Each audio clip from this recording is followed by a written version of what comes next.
Okay, folks, so I want to read another chapter, maybe two here, from The Last President, which was published on September 28, 1896. And I left off on chapter 3. And I'm sitting outside right now because it's a really nice evening here in southern Nevada. So I'm hoping that the sound is going to be okay for this recording here. And here we are, chapter 3. The pens of many writers would not suffice to describe with anything like historical fullness and precision the wild scenes of excitement which, on the morning after the election day, burst forth on the floors of the various exchanges throughout the Union.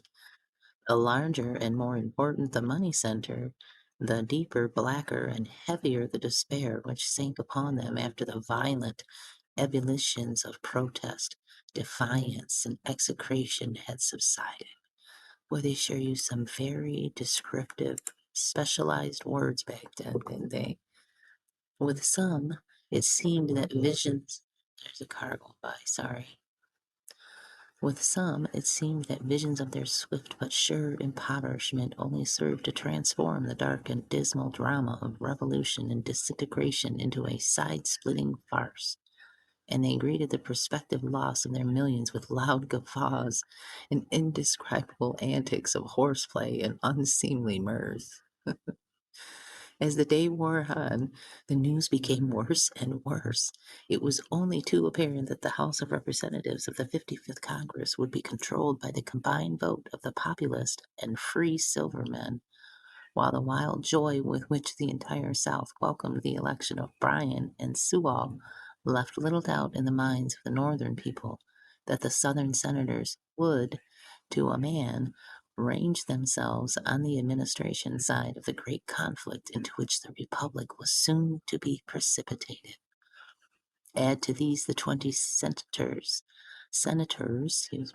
of the free silver states of the North, and the new president would have the Congress of the Republic at his back. There would be nothing to stand between him and the realization of those schemes which an exuberant fancy, untamed by the hand of experience, and scornful of the leading strings of wisdom can conjure up. Did we say nothing? Nay, not so. There's a med flight going over. For the Supreme Court was still there, and yet Justice Field had come fully up to the 80th milestone in the journey of life, and Justice Gray was nearly 70, while one or two other members of this high court of the judicature held to their lives with feeble grasp. Even in due and orderly course of events, why might there not come vacancies, and then, in spite of the nameless dread that rested upon so many of our people and chilled the very blood of the country's industries, the new year of '97 came hopefully, airily, almost defiantly in. There was an indescribable something in the air, a spirit of political devil me care, a feeling that the old order had passed away and that the Republic had entered into the womb of time and been born again.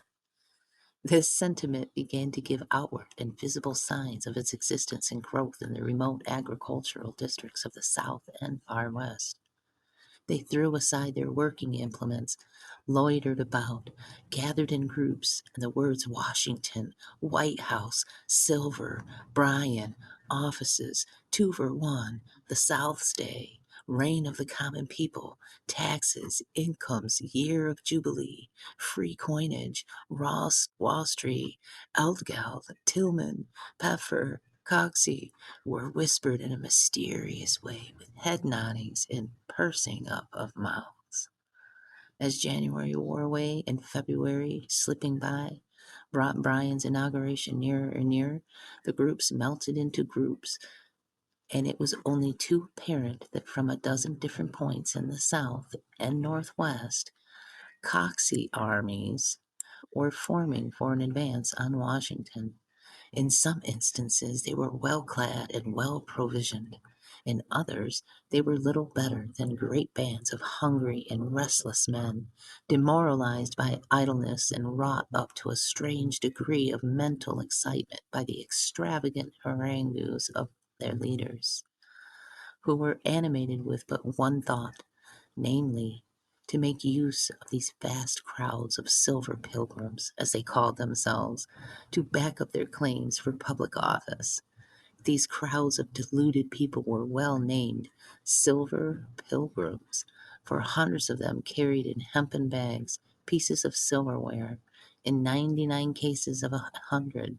plated stuff of little value, which unscrupulous dealers and peddlers had palmed off upon them as sterling,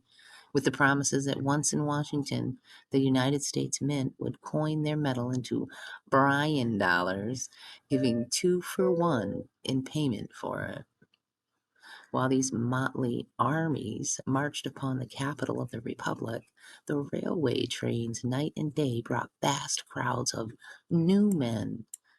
politicians of low degree, men out of employment, drunken and disgruntled mechanics, farmers' sons, to seek their fortunes under the reign of the people, healers and hangers on of ward bosses, old men who had not tasted office for 30 years and more, all inspired by Mr. Bryan's declaration that the American people are not in favor of life tenure in the civil service, that a permanent office holding class is not in harmony with our institutions, that a fixed term in appointive offices would open the public service to a larger number of citizens without impairing its efficiency, all bearing new besoms in their hands or across their shoulders, each and every one of them supremely confident that in the distribution of the spoils something would surely fall to his share, since they were the common people who were so dear to Mr. Bryan, and who had made him president in the very face of the prodigious opposition of the rich men, whose coffers had been thrown wide open all to no purpose, and in spite, too, of the satanic and truly devilish power of that hell upon earth known as Wall Street, which had sweated gold in vain in its desperate efforts to fasten the chains of trusts and the claws of soulless monsters known as corporations upon these very common people, soon to march in triumph before the silver chariot of the young conqueror from the West.